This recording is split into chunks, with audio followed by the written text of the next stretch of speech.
Okay, well, welcome. My name is Paul Croce, and I teach here at Stetson in the History Department in American Studies. And welcome to an evening where, in effect, we're going to be taking a look at the birth of American polarization these days.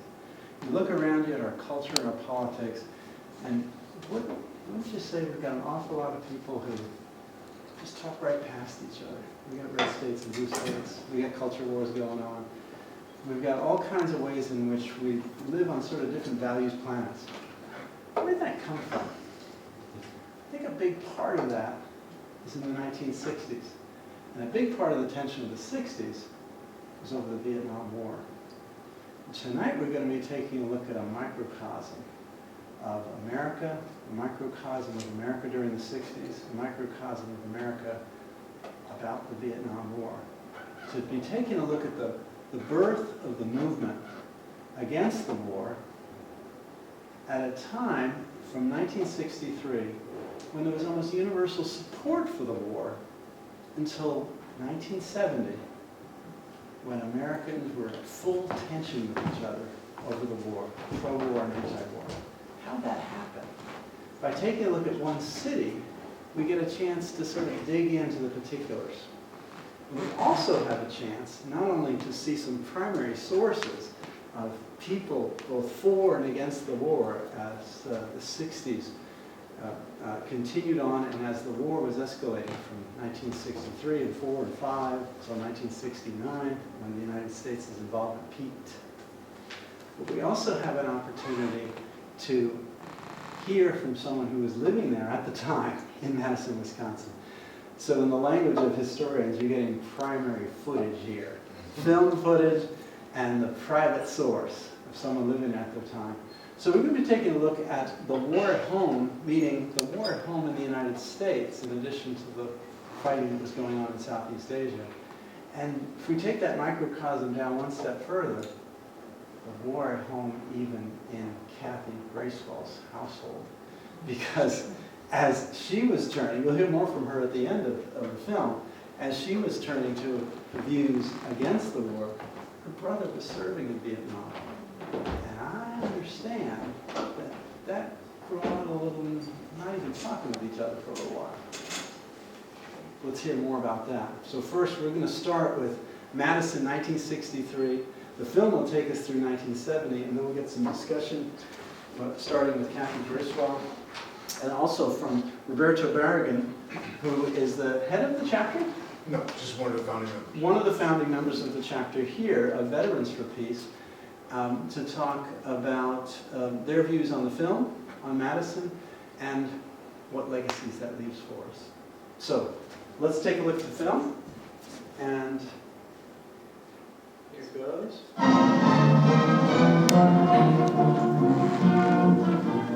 Madison, Wisconsin, 1963, year-end news in review. Madison, Wisconsin, 1963. The Vietnam War, wasn't that like French thing that started with France before we got involved? You know The French anything were about there that? first. Yeah. They were there first, Right, and then we got involved. It was an Indochina war, and the French were involved. And then we, through political positioning, decided we better go in there and help them retain or set up a democracy in South Vietnam, because North Vietnam was going to try to take over South Vietnam and make the whole country communist, is what we were told. Okay. So the young guys in this country were all fired up to go over there and fight the communists. That's all I'll say right now, but So it wasn't that the French gave up? And I'm not exactly sure. I'll turn that over to Professor and to Roberto. Well, the French had colonized Vietnam and the whole South, what they called Indochina, since the 1890s. And they were in turn attacked by the Japanese in World War II, and the Japanese had occupied the territory. So the Vietnamese had been used to a number of different colonizers, but the French came back after World War II, after the defeat of Japan, and they attempted to reestablish their empire of old, as a lot of the European empires did. And as they could not maintain it, it was expensive, and there was a lot of guerrilla warfare against them. And they asked the United States for support. And they said, they expressed it in terms of communism, the spread of communism, because Ho Chi Minh was rising in power and influence among the rebels. And go back even further, Ho Chi Minh had also appealed to the United States and hoped the United States would support him.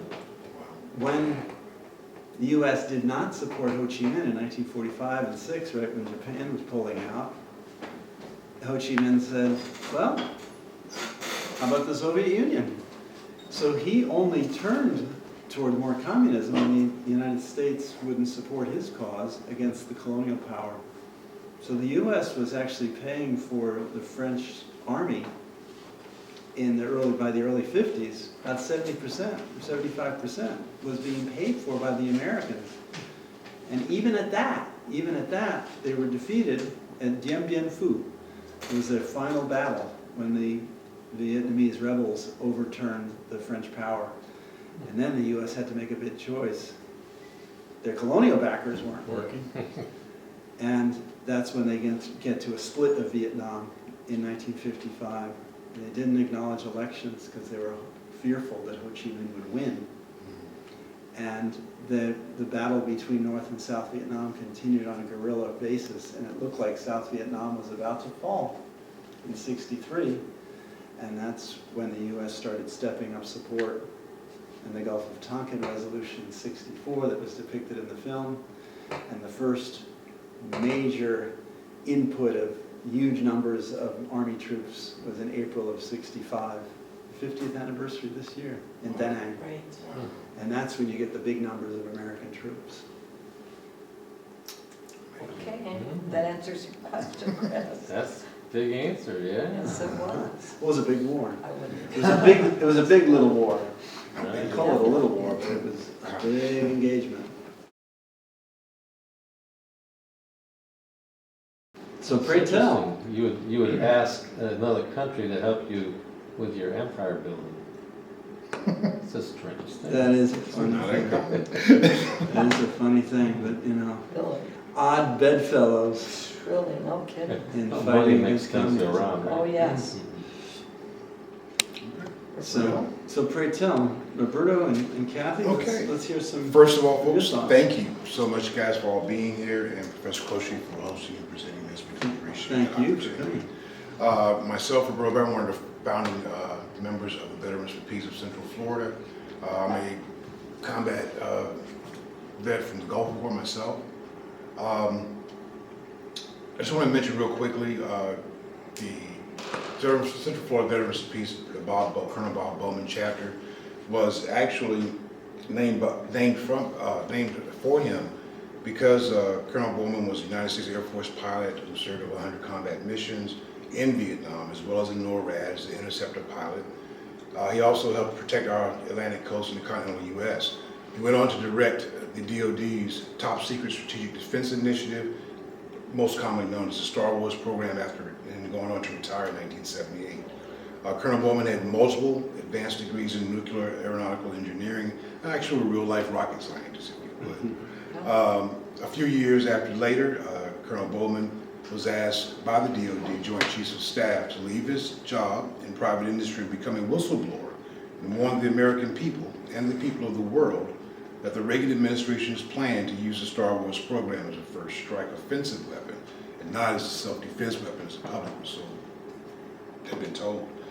And if you guys want to know more about that, there's some literature out there. Please grab it on your way out, take that with you.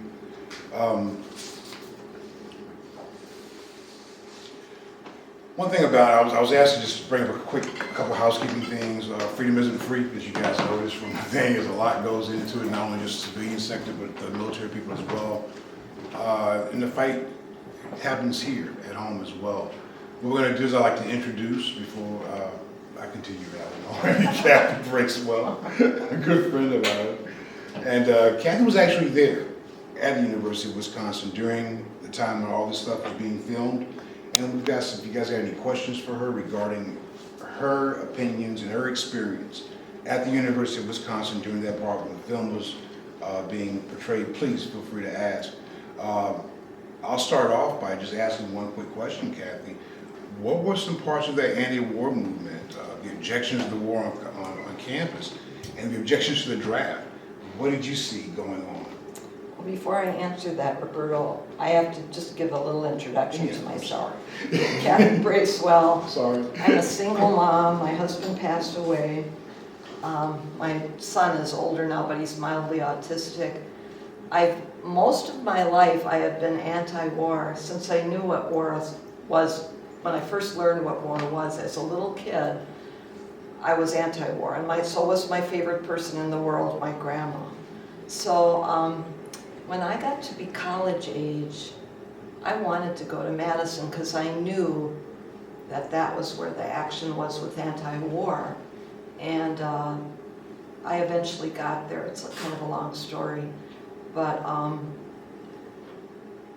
my entire family was German American. They were very patriotic. I myself have always been also very patriotic, marching in parades on the 4th of July, decked out in red, white, and blue. I know every patriotic song that there is to know. I've played them all on the piano. And I feel that I'm a real patriot, but when I got to the University of Wisconsin-Madison, taking some of the courses, especially one in political science, the professor said, the wars are never about what they say they're about. They're about the obtaining of natural resources. And it made sense to me, and he said, for example, we have silver, tin, and tungsten, along with poppy in Southeast Asia. And that's why we're really there. So I went home and talked to my family about it. Oh, that's a bunch of communist jargon that you're going to get from that university. And I said, no, this makes sense to me. It made the only sense to me. And so the more I got into it, the more sense it made. And then talking to others, well, my whole family started thinking I had become a communist going there. It started the division. It started the division of our family. Because I said, it's not communistic, they're telling the truth. Don't you guys want to hear it? And no, we don't want to hear that communist propaganda. So I had to shut up if I went home. And my brother at the same time went over there, he wanted to fight the communists. He joined the Navy at the end of 1967. He went over to Vietnam, 68 to early 1970. He was on the river boats and he had to go out in the jungles. He came home a changed person. I knew that he should never go because he was very sensitive. He didn't like to kill anything. I said he, above all, should never go over there. Well, oh yes, he's very patriotic. He should go over there and fight for the United States against the communists. He came back and he was a totally different person. He was drinking from morning till night. I had to get out of there because he was getting graphic. That was the only time I heard him talk about what really went on, and he saw two of his best friends killed. One got his head blown off right in front of him. After that, he didn't talk to me for it seemed like 10 years, but it was really 4. He started talking, but not about Vietnam. He totally clammed up. He would not talk about it. He never did talk about it, actually. He wouldn't. Until about 10 years ago, when my parents died, I became very close to him through a series of events. He started opening up a little bit more about it. And he said, I hope your sons, Kathy, never go over to the Mideast. He said, it is so hellish. I hope they never have to do that. And I said, don't you worry. It'll be over my dead body because I've always been against war. It divided our family. After a while, my parents saw what happened to my brother, and they became anti-war. My parents did. They saw with their own eyes what could happen to their beloved child or other people's children. The difference between now and then is we saw all the boxes coming home on the 6 o'clock news. We saw the dead bodies in Vietnam. We don't see that now with Afghanistan and Iraq. We see none of that, and the people I work with and the people that are my close friends really know nothing about those wars. Oh, is that still going on?